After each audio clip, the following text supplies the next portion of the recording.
Do you have one of these mailboxes that's made out of some kind of cast iron that the door just won't stay shut anymore, wants to flop open all the time?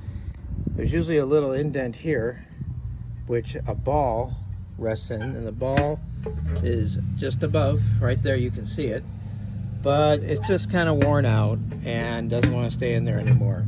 Well, you can't increase the size of the ball, you can't replace it, and you can't do much with this either because of it being the kind of cast iron that it is.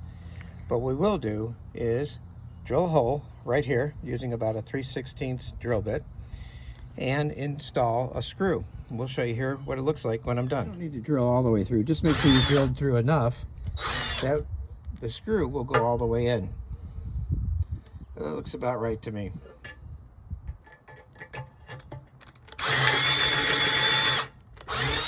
Once you drill your pilot hole, the other thing you'll want to look at is whether or not the screw will fit deep enough so that it will clear the opening up here when you close the door.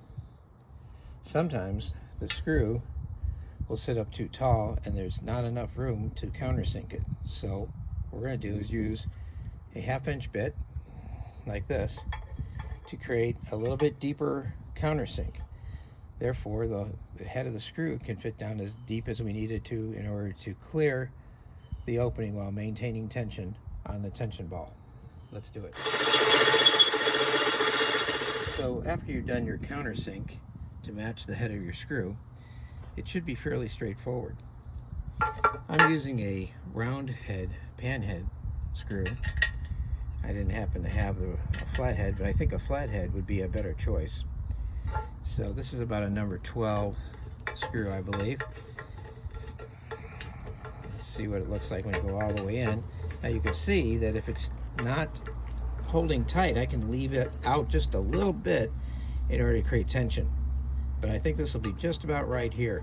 Then over time, if the top of this wears, you can just unscrew it, maybe a 1/4 turn, or just a little notch in order to make sure that it fits. So let's see if it holds.